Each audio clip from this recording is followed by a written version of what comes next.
السلام علیکم ناظرین، آپ دیکھ رہے ہیں ہمارا رمضان ود شاہمیر خان۔ اشرقت نفسی بنور من فؤادی۔ آج 5واں روزہ ہے اور ہمارے ساتھ اگین مشہور شخصیت شازیہ عزیز صاحبہ ہمارے ساتھ موجود ہیں۔ السلام علیکم، کیسے مزاج ہیں آپ کے؟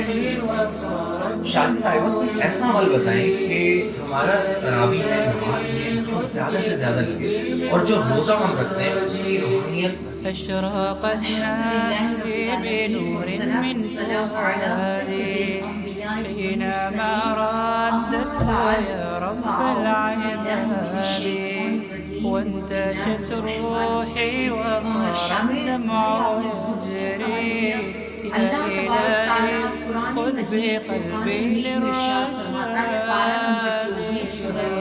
آیت نمبر 20 میں ارشاد ہوتا ہے ادعونی استجیب لکم، اللہ تعالیٰ فرماتا ہے کہ مجھ سے دعا مانگو میں تمہاری دعا کو قبول کروں گا۔ جیسا کہ اللہ کے رسول صلی اللہ علیہ وسلم کا فرمان عالی شان ہے، اللہ کے رسول علیہ السلام ارشاد فرماتے ہیں اللہ تعالیٰ 3 شخصوں کی دعا کو رد نہیں فرماتا۔ نمبر 1، وقت افطار روزہ دار کی دعا کو اللہ تعالیٰ قبولیت کا درجہ عطا فرما دیتا ہے۔ اسی طرح سے عادل بادشاہ، یعنی وہ بادشاہ جو اپنی رعایا میں عدل و انصاف کرتا ہے، ٹھیک ہے۔ اور تیسرا، مظلوم کی دعا اللہ تعالیٰ رد نہیں فرماتا۔ دیکھیں اللہ کے رسول صلی اللہ علیہ وسلم فرماتے ہیں کہ دعا مومن کا ہتھیار ہے، ٹھیک ہے۔ ہم مزدوری سارا دن کرتے ہیں، یعنی روزہ اللہ تعالیٰ کی مزدوری ہے، ٹھیک ہے۔ اور جب ہم بیٹھتے ہیں افطار کے وقت تو مزدوری لینے کا وقت ہوتا ہے۔ ایک پھر دسترخوان پہ ڈھیر سارے کھانے موجود ہوتے ہیں، دعا کو چھوڑ کر ہم فوراً کھانوں کے اوپر پڑتے ہیں اور پھر کھانے میں مشغول ہو جاتے ہیں، دعا رہ جاتی ہے پیچھے۔ ایک شخص دن بھر مزدوری کرتا ہے، جب مزدوری لینے کا ٹائم آتا ہے تو بہتر یہ ہے کھجور سے روزہ کھول لیں، آدھا گلاس پانی لے لیں، اس کے بعد تسلی سے دعا مانگیں۔ تو کتنی بڑی اللہ قرآن میں فرما رہا ہے مجھ سے دعا مانگو میں قبول کروں گا، اور وقت افطار اللہ کے رسول فرما رہے ہیں کہ روزہ دار کی دعا کو رد نہیں کیا جاتا، ٹھیک۔ اور پھر یہ کہ روزہ جب انسان روزہ افطار کر رہا ہوتا ہے تو اس وقت اللہ تعالیٰ 70,000 لوگوں کی مغفرت کا پروانہ جاری کر دیتا ہے۔ تو کتنی بڑی بڑی بشارتیں ہیں۔ تو اللہ تبارک تعالیٰ کے رسول صلی اللہ علیہ وسلم تو یہ بھی فرماتے ہیں کہ اس وقت تمام کاموں کو چھوڑ کر اس سے بارگاہ الہی میں حاضر ہو جائیں اور پھر بیٹھ جائیں، اور پھر اللہ تعالیٰ تو 70 ماہوں سے زیادہ چاہنے والا ہے۔ اپنے وطن کے لیے دعا مانگیں، اپنے گھر والوں کے لیے مانگیں، مغفرت کی دعا مانگیں، اپنے ایمان کی سلامتی کی دعا مانگیں، انشاءاللہ تعالیٰ ضرور کامیابی بھی ملے گی۔ اور پھر یہ دعا مانگیں اللہ ہمارا قرآن میں دل لگے، اللہ ہمارا نماز میں دل لگا دے، اللہ اچھی باتوں میں دل لگا دے، تو انشاءاللہ تعالیٰ دعا کی ضرب جب لگتی رہے گی نا، ایک ایک قطرہ جب گرتا ہے نا تو پتھر میں بھی سوراخ ہو جاتا ہے۔ تو پھر اگر ہم دعا مانگتے رہیں گے تو اللہ تعالیٰ ضرور قبولیت کا درجہ عطا کرتا ہے۔ ٹھیک ہے، بہترین ہو گیا، آپ نے ناظرین سنا۔ اس کے بعد دوسرا سوال شازیہ صاحبہ سے یہ ہے کہ تراویح یہ بہت ضروری سوال ہے، آج کل کی یوتھ کے لیے بہت ضروری ہے، کیونکہ ہمیں بتانے والا کوئی نہیں، نہ ہم دینی پروگرامز وغیرہ اتنے ہم لوگ اس کو دیکھتے ہیں۔ اگر آپ دیکھیں تو ویوز سب سے زیادہ کہاں ہوں گے؟ جہاں انٹرٹینمنٹ ہو رہی ہے، جہاں پرینکس ہو رہے ہیں، اس ٹائپ کی چیزوں پہ ویوز ہی نہیں آتے، لوگوں کو انٹرسٹ ہی نہیں ہے۔ تو خیر اگر آپ تھوڑا سا انٹرسٹ دکھائیں اور ان چیزوں میں تو دین کی تھوڑی بہت سمجھ آئے گی، اور وہ ہر مسلمان کے لیے تھوڑی وہ ضروری ہے۔ تو تراویح میں کتنی رکھتے ہیں یہ آپ مجھے بتائیں، اور اس کے پڑھنے کا درست طریقہ؟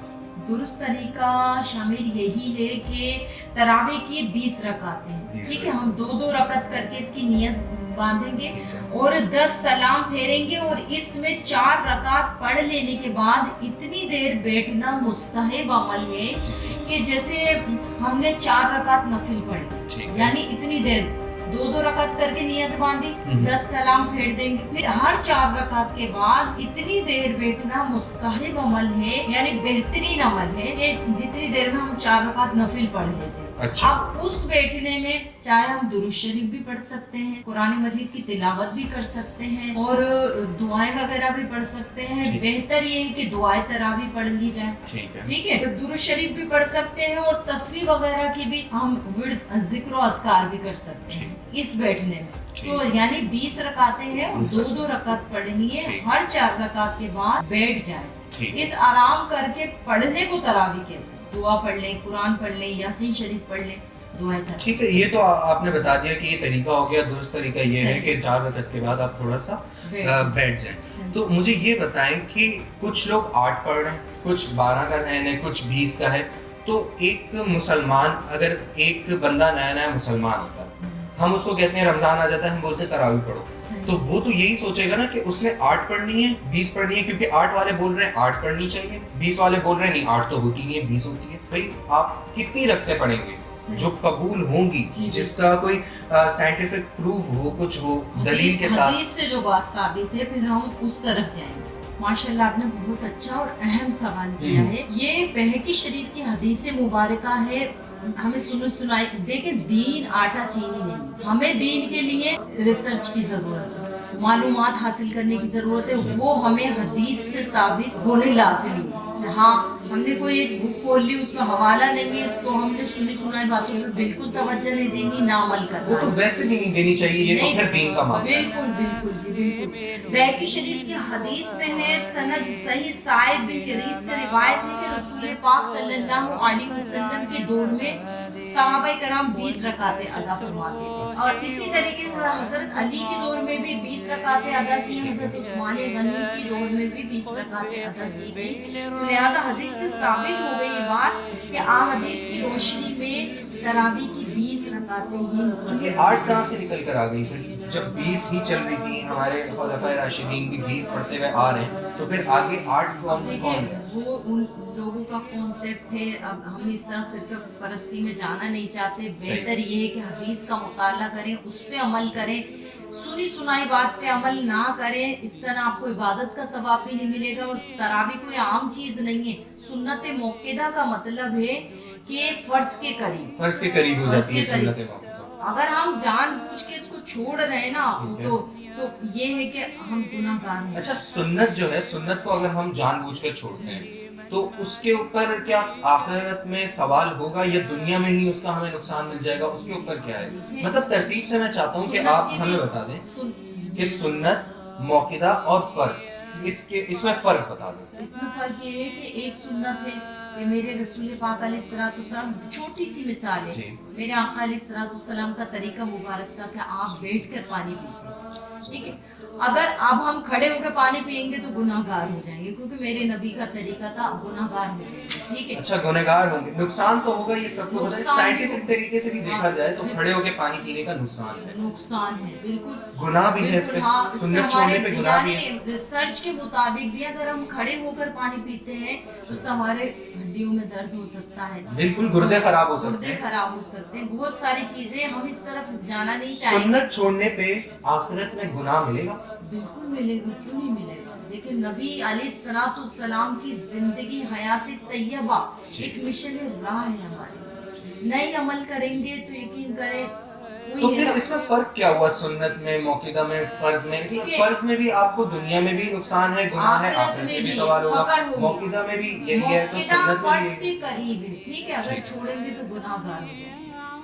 इसी तरीके से फर्ज का तो फर्ज ही, उसी सूरत में माफी, किसी सूरत में माफी, ठीक है। और नफिल में रियायत है कि अगर हम पढ़ते हैं, जिस तरह तहज्जुद की नमाज है, अगर नहीं पढ़ेंगे तो गुनाहगार नहीं होंगे। मौक़िदा में भी फर्ज की तरह फर्ज के गुंजाइश नहीं है छोड़ने की, गुंजाइश नहीं। और तरावी माफ है ही नहीं, तरावी माफ नहीं है। मतलब कि अगर हम तरावी नहीं पढ़ते हैं तो हमें गुनाह है। देख रही है घरों में, तो वो फर्ज के करीब है, लाजमी अदा करें। तो फिर तरावी में और बाकी नमाजों में क्या फर्क रह गया? मतलब जो बाकी नमाजें हैं, फजर, ज़ोहर, असर, मगरिब, इशा, इसमें और तरावी में क्या फर्क रह गया? क्योंकि वो 5 नमाजें तो अल्लाह की तरफ से हमें तोहफा मिली, और फिर वो तो पढ़नी है। उसको फर्ज का है, इसको मौक़िदा का है, क्यों? इसको भी फर्ज कह देते। इसको भी फर्ज इसलिए कि देखें, वो तो हम पर रमजान ना भी आए, ये तो देखें छोटी सी एक मिसाल है। वो तो हमें हर सूरत 12 महीने अदा करनी है। फर्ज नमाजें हैं 5, हमें लाजमी अदा करनी है। लेकिन तरावी जो है रमजान के मुकद्दस महीने में सिर्फ एक महीना ऐसा आता है कि 20 रकातें हमें अदा करनी है, तो इसमें इतना सोच विचार कि हमें 8 पढ़नी है, जो हदीस से साबित हो गया तो बस पत्थर पर लकीर है, फिर हमें उसी तरीके से अदा करनी है, और छोड़ेंगे तो गुनाहगार होंगे। तो रमजान के मुकद्दस महीने में एक कामयाब जिंदगी हम अख्तियार कर सकते हैं। बेशक बेशक 12 महीनों में एक दफ़ा आता है रमज़ान, बिल्कुल। तो अगर उसमें ये हुक्म है कि तरावी पढ़ी जाए तो आई थिंक इस पे इतने सोचने की बात नहीं है। हमें इस्लाम तो सोचने का नाम ही नहीं, इस्लाम में तो जो कह दिया वो उस पे करना अमल है, करना वो करना है। वो बात की बात है कि उसमें फिर कुछ फ़ायदे जो हैं वो फिर निकल कर आते हैं। शाज़िया अजीज़ साहिबा, बहुत अच्छा लगा आपसे बात करके और बहुत शुक्रिया आपने हमें इतना टाइम दिया। नाज़रीन, अगर हम दीन पर अमल करें और रमज़ान हम उसके मुताबिक गुजारें जैसे हुक्म है, तरावी पढ़ें, रोज़े रखें, तो वाकई साल के इस एक महीने के बाद 11 महीने आपको कल्बी सुकून रहेगा। बहुत शुक्रिया आपका। नाज़रीन, इजाज़त चाहूँगा, इंशाअल्लाह अगले प्रोग्राम में मुलाकात होगी। अस्सलाम।